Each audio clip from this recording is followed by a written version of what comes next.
Hi everyone, it's Liam here from Rating the Races. So let's have a look at day 4, Cheltenham. Let's have a review. So we'll start off with the Triumph Hurdle. Willie Mullins ended up with the 1, 2, 3, 4. His 3 mares all at the front. Lossiemouth winning, beating Gala Marceau and Zenta. Now, I think Lossiemouth has won that with more authority than the winning distance suggests. She's pulled her way to the front. And Paul couldn't do much about it, to be honest. He then tried to wait as long as possible before asking for an effort. When he did, she quickened away again from Gala Marceau and Zenta, who arguably got run of the race. Gust of Wind ran on nicely for 4th. Blood Destiny was very disappointing in 9th. However, I had been suggesting or saying that Lossiemouth was definitely better than Blood Destiny. And why did I think that? Because Willie Mullins thought that. And how could I tell that Willie Mullins thought that? By where he'd been running them. Lossiemouth had last been seen, along with Gala Marceau, in that Grade 1 at Leopardstown. The Grade 1 that had previously been won by Vauban and some decent horses. Blood Destiny had been sent to Fairy House for a listed hurdle. The previous winners of that have been moderate, and Willie Mullins winners, they really haven't been that good. So even Willie Mullins knew what type of horse he had and who was the better out of those two by where he ran them. Whilst I disagree that trainers and jockeys are good to listen to in terms of previews because they can give you a steer into which horses are good in the races, they don't know because they don't follow their rivals' horses as well as they should, in my opinion. They all think they've got a great chance coming to the festival, all of the trainers and owners and jockeys. However, they do know with their own horses who's the better one. And that's why they were running Lossiemouth and Gala Marceau at Leopardstown, and why they were running Blood Destiny at Fairy House in a nothing race, essentially. In terms of Lossiemouth, I thought she won that quite nicely. There was a couple of things that I saw or heard that I thought was ridiculous. The first one was Mick Fitzgerald suggested if Townend had won the Grade 1, he would have been more likely to ride Blood Destiny. If he had won the Grade 1 at Leopardstown, he would have more likely ridden Blood Destiny here. What a load of rubbish. I mean, why would you jump off a Grade 1 winner in the first place? Why would you jump off a potentially unbeaten Grade 1 winner and go on a horse that has potential? I mean, that is ridiculous comment from Mick Fitzgerald. Yeah, and I mean, I don't know where that came from. That's just awful. Second piece of analysis that I saw, clearly a good animal, and PT didn't half muck it up at DRF. DRF is the Dublin Racing Festival. He didn't actually. If you watch the race, Jour de Fête makes a mistake in front of him, and then he runs into the back of Jour de Fête on Lossiemouth. That wasn't his fault. And with that in mind, Lossiemouth then got shuffled all the way to the back, came round the outside, and gave a good effort. I asked, what do you think Paul did wrong and what's racing about? Suggested he beat up Lossiemouth and buried Facile Vega. Mullins even said it afterwards. I said, but it mattered little. She was good enough to win today. He was attempting to win the race that day because he thought he was on the best horse, and clearly he was on the best horse. She was hampered twice. She still got close to Gala Marceau, and come Cheltenham, Paul Townend proved that he was right, and proved that he was right to go for it on Lossiemouth. If they could have ended the season unbeaten with Lossiemouth, I'm sure people would be raving about her more. I think we can give her the... she's essentially unbeaten in my eyes. She would have won with a clear run. It wasn't her that got beat. It was other horses getting her beat, and it certainly wasn't Paul Townend that got her beat. Moving on to the County Hurdle. This is one that got away. Why did it get away? Let's have a look at a tweet I made not that long ago. February 14. Favour down 4 to 134 with my handicap marks that I do. Surely back there again for down Skelton, and then the County Hurdle for the bonus. I was suggesting she could win... he could win the Moor Battle Hurdle and then the County Hurdle. He didn't run in the Moor Battle, and that's what actually put me off him. I thought, maybe if he's not running in the Moor Battle, they're not as confident with him for the County Hurdle. I think they kind of put all their eggs in one basket, or we thought they were putting all his eggs in one basket, with Pembroke, who disappointed. Didn't need to be dropping in trip. had run a really good race previously behind the Rock My Way for Sid Hosey, I think his name is. Didn't need to drop in trip. If they wanted to run in a race, they should have been running in the Martin Pipe. Favour managed to win that. It was one that got away. I mean, we tweeted about it here. We'd made a blog post even about the Moor Battle, and we'd included Favour as one that was interesting. So that was one that got away. If I'm going to talk about a horse that's interesting going forward, which I am, Petit Tonnerre. Petit Tonnerre is still lightly raced. He is only 5, and he's run another good race for 7th in a county hurdle, staying on strongly. There is a race for him that I think will be very good. It's at Aintree over the Grand National weekend. The race that Langadan won last year. That's where I think we'll see Petit Tonnerre next time. I think the step up in trip will really suit, and I'm very interested in him when he goes over 2.5. They have been trying him over 2.5. You can see he's finished 3rd at Aintree, he finished 2nd at Newbury, and then he finished 5th in a race before dropping in trip. I think the drop in trip didn't work. Let's just have a quick look at that Aintree race. Where was it? Here it is. Let's have a look. He was 3rd. Let's have a look at his Newbury race as well. Let's load them up. See who he got beat by. Got beat by Pekin Rose. Not bad form. Different kind. One more for the road who we like going forward. That's not disastrous form. Remember, he is only a 5-year-old. Or maybe he was even 4 at this time. He was a 4-year-old. I mean, that's a really good effort to finish 2nd to Red Risk as a 4-year-old. When he goes back over the 2.5 mile trip, which is hopefully at Aintree, Petit Tonnerre is one that you definitely want to keep in mind. And that would be about it from that race. All we can say is just keep an eye on the Dan Skelton horses again next year in the county hurdle. Possibly next year he might come back with West Cork. Can't remember how old West Cork is now, but we know he's very well handicapped. Moving on to the Albert Bartlett. It's a 3 mile graded race that I'm not a fan of. Interestingly, Stay Away Faye won it, and what did we tweet just a few weeks ago? Stay Away Faye would be the one to take out the race. Just lacked experience. That extra run, really improved. He really improved for it and won. And to be honest, he went off a nice price. He was 18-1, whereas at Doncaster he was sent off. Whoops, not that one. Which one is it? ISP. He was sent off the 5-2 favourite at Doncaster. So why on earth did he go off 18-1 for the graded race when, in my eyes, I had him down as the future winner of that Grade 2? With that run, if they all ran again, Stay Away Faye was going to win. So yeah, I wasn't too disappointed with Stay Away Faye winning there. I think it showed that we were right with our analysis that he should have won at Doncaster if he had that more experience. In terms of others in the race, I mean, there was massive price 2nd and massive price 3rd. Things that we've got to look out for here. So the horses in maybe 5th, 6th or 7th sort of thing, aiming at handicaps next year. Potentially the Sandown race, the Betfair Handicap Heroes or Betfair Heroes Handicap, I think it's called at Sandown. There's also the Attempts Final. And also, the Albert Bartlett very often throws up big prices. So don't be afraid of big prices in the Albert Bartlett. I know a lot of people felt Corbett's Cross was going to win. Not for me.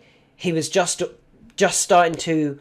I think he'd come into maybe, I don't know, 100 yards, 200 yards from the last hurdle. He was level, but by the time he got to that last hurdle, or very nearly got to that last hurdle before running out, he was actually behind. He was already starting to be beat off by Stay Away Faye, and I don't believe Corbett's Cross was going to win, even if he jumped that last rather than running out. Lots of people are saying, oh, look what I didn't win because Corbett's Cross ran out. In my opinion, you weren't going to win it anyway. He was beaten at the time. I think maybe, let's be clear about it, could be the interesting one for handicaps next year. Moving on to the Gold Cup. What a Gold Cup this was. Galopin de Champs, okay, he's class, isn't he? He's class, he's got ability, he did stay the trip, and he stayed the trip the way they ran it. Really, really impressive. I was disappointed that Ahoy Senor, it was so frustrating. He is going to run a big race in a feature, one of these Grade 1s very soon, as long as he can get round. Galopin Des Champs outstayed Braveman's Game, but not because Braveman's Game didn't stay. Braveman's Game did stay 3 mile 2 and 70 yards. If he had been ridden for second, he would have cruised into second and finished second easily. Because he tried to go with a very, very good horse in Galopin Des Champs, he just got tired late on. But that's not because he didn't stay this trip. It's because he didn't stay as well as Galopin Des Champs in the way this race was run over this trip at this course. If, any other race, if you took Galopin Des Champs out of the race, Braveman's Game wins that on the bridle. He was that far clear, in my opinion, of the rest. But Galopin Des Champs is just a very, very good horse. And once again demonstrates how unlucky and how well handicapped Langadan was. And again, he obviously bounced back in the Coral Cup. Of those behind, do you know what? We had 2 winners in Corach Rambler and Delta Work that are going on to the Grand National. Noble Yates is going to go close. I know he's got a lot more weight this year. He was out, strung out way behind in the Gold Cup. He has ran on so well. If it was over a furlong further, he's closing on Galopin Des Champs in second. He's going to finish second if it was over a furlong further. He's going to have a mile further. He's jumped the fences. He's only 7. He's now 8. So there was potential for more improvement to come from 7 to 8. And he's clearly shown that. He will stay. He will jump. He's going to go close in that Grand National as well. He is a big worry for us with Corach Rambler and Delta Work. We've also got 2 others in the race. I'm going to have a small bet on Noble Yates to win as well. Because that is, I thought that was a very, very good effort in the Gold Cup. Conflated, not good enough for this. Protectorat, Royal Pagaille, Eldorado Allen, they're just not good enough for this. Good to hear that Hewitt's okay, although he is going to miss the Grand National and probably run in the Irish Gold Cup now. Moving on to the Fox Hunters, 66 to 1 winner. Well done to the trainer and owner. Amazing for Shantou Flyer to place again. It's a rubbish race. I hate this race. It's just, I didn't see anything before the race and I still don't see anything after the race. The Mare's Chase, really impressive performance here from Impervious. I thought she battled really well to get back in front of Allegory Davassi. And we'll just come back to what I said in second video. JP McManus, when he buys a horse that beats the JP horse. Impervious beat Dino Blue and Rosie's Hollow. Obviously, Dino Blue should have won the Grand Annual. After winning this back in December, JP went and bought Impervious. Why did he buy Impervious? Because he thought, if that can beat Dino Bleu, she's very good. And that she proved by winning at Cheltenham in the Mare's Chase. Obviously, Dino Bleu should have won, and JP did it with A Dream to Share, beating Factophile in the Champion Bumper. So we only had the one in that race. I was delighted with the result there. And the final race of the day and the final race of Cheltenham was won by Iroko. We had 3 in this race. Cool Survivor on the Gordon Elliott Gigginstown angle. Didn't look, it wasn't far enough for him. It wasn't far enough for him, and he was very disappointing. Our other 2 ran great races. Mai Tai probably ran to his level, came there travelling well, did shorten, went 2 to 1 in the run, ran a really good race. We did end it with a lovely winner though in Iroko. We highlighted Iroko after building our early ratings a few weeks ago and said, look at how high this R figure was, this R1 for Iroko. And I suggested that because he's trained by Oliver Greenhill and Josh Guerrero, his price was too big. He was a bigger price than this. He was 16s, 18s, 20s. I think you could have even got 25s for Iroko, for the Martin Pipe and for the Coral Cup. You could back them both at that time. Non-runner, no bet. I did do that. Obviously, we get our money back for the Martin Pipe, the Coral Cup, which we actually won with Langadan as well. And Iroko won here. It was a really good ride, actually, because at one point Iroko looked, out of my 3 in the race, I thought he was the one most in trouble. And he started to come off the bridle at the top of the hill, but he kept battling. Jockey kept asking. jumped the last, and I thought he could run on and maybe get up for third, and then all of a sudden the front two stopped again, and he went and actually won it, and it was a great result to end Cheltenham with a lovely winner in Iroko. Found using the ratings. Those R figures really help in the handicaps, particularly because it demonstrates. So if you have a high R figure after they win, what that suggests is even after they've gone up in the handicap, their mark, it shouldn't be enough to stop them from running a big race.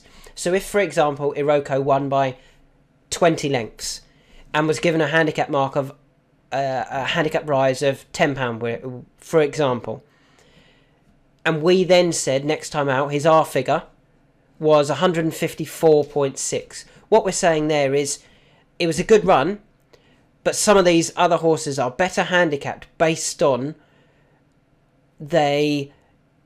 if they all ran to their best or what they've previously shown, that handicap raise would be too much. So these marks include, these R figures include their new handicap mark. So if you get a handicap mark that's like the best and they've won last time out and it's still the highest R figure, that is an R figure to look out and really investigate and see, you know, was it that good? If they just went mega fast, then I give it a little bit, I take it with a pinch of salt. If it was nothing to do with them just going mega fast and the race falling into the lap of the winner, then that's an R figure you really want to look at. And Iroko was just super impressive at Wetherby. And, I think the fact that JP kept it with Oliver Greenhill and Josh Guerrero meant he could get a price on these races for ages. And we highlighted that about 2 or 3 weeks before Cheltenham actually started for our Premium and Pro members. So we started Cheltenham well. We had a good Tuesday. We had a reasonable Wednesday. We had a terrible Thursday. We started Friday well, and we ended it in brilliant style with Iroko winning. Just going quickly back over some of these. Lossiemouth, I think she'll end up in the Mayor's Hurdle next year. If there's one to take out of the race, probably Zenta. That was only her second run. The County Hurdle, we missed Favois. My apologies on the analysis videos. Hopefully, I know some people do read my tweets, and they did have a bet on Favois based on these tweets that I'd previously been making. The one to take out the race going forward, Petit Tonnerre to Aintree. The Albert Bartlett, again, came from a tweet. Stay Away Faye said it was Stay Away Faye probably was the best in that Doncaster race. Always look for the big prices here, and don't be afraid of keeping an eye on those that finish 4th, 5th, 6th sort of thing for the handicaps next year, particularly the 3 mile handicaps, Leopardstown, Sandown, and the Pertemps Final. Gold Cup, Brave Man's Game did stay, just beaten by a better horse. Noble Yates is very interesting for that Grand National, even off the much higher weight. No interest in the Fox Hunters. The Mares, JP Angle. If he buys a horse that beats a JP horse, keep an eye on the winner.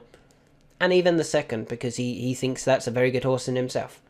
And the final one, we ended with a JP horse. Great to see some smaller trainers in Oliver Greenhill and Josh Guerrero getting some support from JP McManus, and they've rewarded him with a winner in the Martin Pipe.